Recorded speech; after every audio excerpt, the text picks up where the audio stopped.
Guys I was telling about you about the antagonist. ठीक है, antagonist क्या होते हैं, थोड़ा सा मैंने आपको बता भी दिया था कि एगोनिस्ट वो होते हैं जो कि बाइंड करते हैं और इफेक्ट प्रोड्यूस करते हैं। एंटागोनिस्ट वो होते हैं जो बाइंड करते हैं लेकिन इफेक्ट प्रोड्यूस नहीं करते।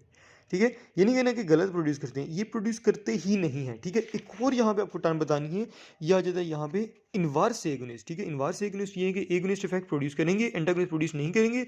ये लेकिन जब रिसेप्टर पे बाइंड करते हैं ना, इनवर्स एंटागोनिस्ट जैसे लाइगेंड्स होते हैं, इनवर्स एगोनिस्ट सॉरी, ये जब बाइंड करेंगे तो ये एगोनिस्ट के अपोजिट इफेक्ट प्रोड्यूस करेंगे। ठीक है, ये इनवर्स एगोनिस्ट हो गए। ठीक है, तो उस पूरे जितना मैंने अभी सारी बकवास की है, ठीक है, इस सारे को ना यहाँ पे 3 लाइनों में नीचे लिखा हुआ है। ठीक है, ये एगोनिस्ट जो होते हैं उनकी पॉजिटिव एफिकेसी होती है और जो एंटागोनिस्ट होते हैं उनकी जीरो एफिकेसी होती है, जबकि इनवर्स एगोनिस्ट की नेगेटिव। ठीक है, यानी कि एंटागोनिस्ट जीरो है, they are not anti to the agonist. ठीक है, वो जो होते हैं वो इनवर्स हैं, एंटागोनिस्ट की जीरो एफिकेसी। ये एक टर्म समझना बहुत इंपॉर्टेंट है। ठीक है, एक और लाइगेंड की टाइप समझ लो, पार्शियल एगोनिस्ट। पार्शियल एगोनिस्ट वो होते हैं जो कि कंप्लीटली बाइंड कर लें फिर भी वो अपना इफेक्ट प्रोड्यूस नहीं करते। ठीक है, उनको हम कहते हैं पार्शियल एगोनिस्ट। ठीक है, पार्शियल एगोनिस्ट की एक एग्जांपल देख लो, ये देख लो यहाँ पे लिखा हुआ है कि पिंडोलॉल हो गया। ठीक है, उसके अलावा ऑक्सोप्रोनोल है। ठीक है, ये इसकी एग्जांपल के अंदर आ जाता है। ठीक है, तो डिफरेंट टाइप के मैंने आपको ये बताया।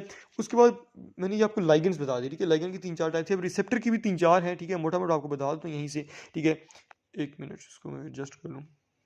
अच्छा, रिसेप्टर की 3-4 टाइप्स। सबसे पहले देखो कि लाइगेंड गेटेड आयन चैनल। ठीक है, लाइगेंड गेटेड आयन चैनल जो होते हैं ना, ये इनकी लोकेशन क्या होती है, ये मेम्ब्रेन के अंदर होते हैं। ठीक है, जी प्रोटीन कपल रिसेप्टर मेम्ब्रेन के अंदर, काइनेज लिंक भी मेम्ब्रेन के अंदर, और जो न्यूक्लियर वाले होते हैं ये ऑफ कोर्स ये इंट्रासेलुलर होते हैं, न्यूक्लियस के अंदर ही होंगे, मतलब सेल मेम्ब्रेन के अंदर तो नहीं हो सकते ना।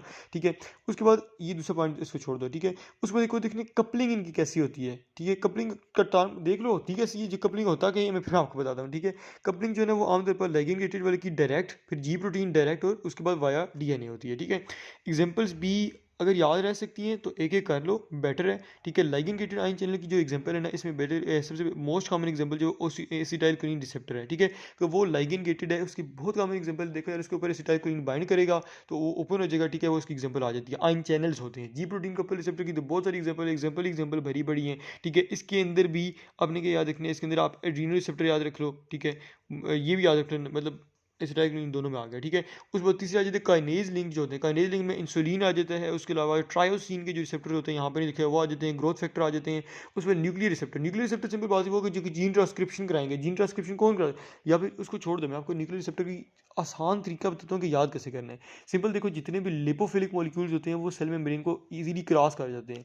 ये बात हमेशा याद रखनी है कि जितने भी ड्रग्स, या बल्कि मोस्ट ऑफ द ड्रग्स जो कि लिपिड इन नेचर होते हैं ना, वो जाके सेल के अंदर जितनी भी मेम्ब्रेन से रिसेप्टर है वहाँ पे एक्ट करेंगे, ना कि सेल मेम्ब्रेन के ऊपर। ठीक है, तो उसमें स्टीराइड आ जाता है, थायराइड हार्मोन आ जाता है। ठीक है, देखो ये दोनों जो है ये सेल मेम्ब्रेन को एज इट इज क्रॉस कर जाते हैं, तो ये न्यूक्लियर रिसेप्टर की एग्जांपल आ जाती है। ठीक है, उसमें स्ट्रक्चर देखो यार, ligand gated ion channel, ion channel जो होते हैं ना, ये सिंपल मैं आपको इस तरह बताऊं। आप ये देखो, ये पोर है, इसके इर्द गिर्द मैं आपको पहले ये बताता हूँ, ये क्या, ये 8 आप इस तरह बना लो, या फिर आप साइड व्यू से देखो तो इस तरह आता है। ठीक है, ये इसे आप स्टिक्स टाइप लाइक कह लो, मतलब 8 इस डंडे से जुड़े हुए उनके दिमाग में सुराख होता है। ठीक है, ये इसकी एग्जांपल आ जाती है। जी प्रोटीन कपल रिसेप्टर, ये तो सिंपल एक आपको पता होगा, ये पहले भी कि ये 7 पॉस एक मॉलिक्यूल होता है। ठीक है, काइनेज लिंक जो होता है ये एक सिंगल मॉलिक्यूल होता है, इसकी शक्ल यूं होती है, यहाँ पे बाय लाइगेंड बाइंड करता है, अंदर यहाँ पे जो उसका इफेक्ट जो एंजाइम जो भी होता है, ठीक है, वो प्रोड्यूस करना होता है। और न्यूक्लियर रिसेप्टर मोनोमेरिक होते हैं। ठीक है, उसके बाद जो रिसेप्टर के साथ बाइंडिंग होती है वो कैसी होती है, इसकी रिवर्सिबल बाइंडिंग भी होती है और इरिवर्सिबल बाइंडिंग भी होती है लाइगेंड की। ठीक है, रिवर्सिबल बाइंडिंग और इरिवर्सिबल बाइंडिंग क्या होता है, सिंपल सी बात है यार कि अगर वो बाइंड करके दोबारा उतर सकते हैं तो रिवर्सिबल है, और अगर बाइंड करके दोबारा नहीं उतर सकता, पक्का पक्का बाइंड हो गया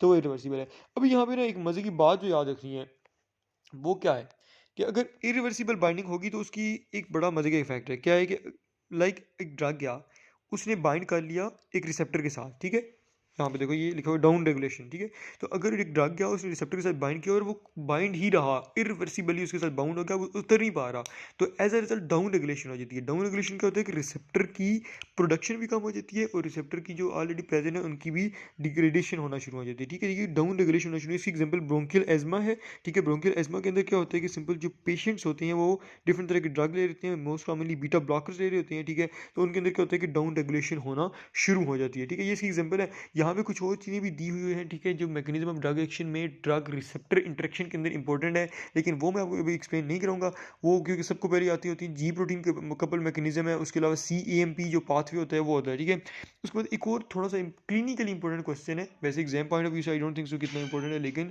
इट्स इंपॉर्टेंट क्वेश्चन, ठीक है। कौन सा क्या मैकेनिज्म एक्शन ऑफ नाइट्रेट्स, ठीक है। नाइट्रेट्स किस तरीके से एक्ट करते हैं, नाइट्रेट ड्रग कौन से होते हैं जो कि हम नॉर्मली सब लिंगुअली लेते हैं, ठीक है, या और तरीके से भी ले सकते हैं, लेकिन सब लिंगुअल का मोस्ट कॉमन रूट होता है, ठीक है। तो यहाँ पे देखो सबसे पहले क्या है, नाइट्रेट्स हैं, ठीक है। नाइट्रेट्स हमने लिए तो nitrate are not gonna act on any kind of the system, क्योंकि नाइट्रेट जो है वो आमतौर पर नाइट्रिक ऑक्साइड के रेडिकल प्रोड्यूस करेंगे, देन वो करेंगे ग्लूटानाइल साइक्लेज। ग्लूटानाइल साइक्लेज क्या बुलाया भाई, ग्लूटानाइल साइक्लेज सिंपल देखो एक एंजाइम आपको पता होगा एडिनाइल साइक्लेज, तो ये भी उसी तरह का मिलता जुलता है, सिर्फ AMP और GMP का फर्क है, ठीक है। उस बाद CGMP प्रोड्यूस करेगा, कर करा के सारा ना सिंपल बात एंड पे ये करनी है कि MLCK एक एंजाइम होता है मायोसिन लाइट चेन काइनेज, ठीक है, उसकी डीफॉस्फोराइलेशन करेगा। जब उसकी डीफॉस्फोराइलेशन करेगा तो क्या होगा, मसल के अंदर जो कॉन्ट्रैक्शन होती है, वो मसल कॉन्ट्रैक्शन बेसिकली करार होता है स्मूथ मसल की, ठीक है। जब वो मसल कॉन्ट्रैक्शन खत्म होगी तो एज रिजल्ट क्या होगा, वहाँ पे मसल रिलैक्स कर देंगे। जब मसल रिलैक्स करेंगे तो कौन से मसल हैं, मसल जो थे वो तो ब्लड वेसल के थे, तो वेजोडाइलेशन होगी, वेजोडाइलेशन होगी तो वहाँ पे ब्लड प्रेशर जो है वो क्या करेगा, डिक्रीज कर जाएगा। तो हम सब लिंगुअली लेते ही नाइट्रेट इसी वजह से, ताकि वहाँ पे ब्लड प्रेशर डिक्रीज कर जाए। उसके बाद एक और टर्म यहाँ पे समझ लो कि डीसेंसिटाइजेशन क्या होता है। डीसेंसिटाइजेशन ये है कि सिंपल अगर आप एक मतलब ड्रग लेते हो, रिसेप्टर के साथ बाउंड करेगी, इफेक्ट प्रोड्यूस करेगी, वो इफेक्ट पीक पे जाएगा, लेकिन इवन अगर वो उसके साथ बाउंड रहता भी है तो फिर भी वो इफेक्ट दोबारा टू द ग्राउंड लेवल आना शुरू हो जाता है, ठीक है। तो इसको हम कहते हैं डिसेंसिटाइजेशन। दोबारा सुन लो कि सिंपल एक ड्रग गया, उस रिसेप्टर के साथ बाउंड किया, वो पीक लेवल पर अपना इफेक्ट प्रोड्यूस किया, लेकिन इवन अगर वो रिसेप्टर जो है उसके साथ बाउंड, अगर ड्रग बाउंड रहता है, बाउंड रहता है, निकल जाता है, नो मैटर, लेकिन कुछ देर बाद क्या होगा कि वो इफेक्ट कम होना अपने आप शुरू हो जाएगा। इस चीज़ को हम कहते हैं डीसेंसिटाइजेशन। एक और यहाँ पे टर्म इंपॉर्टेंट है, स्पेयर रिसेप्टर्स।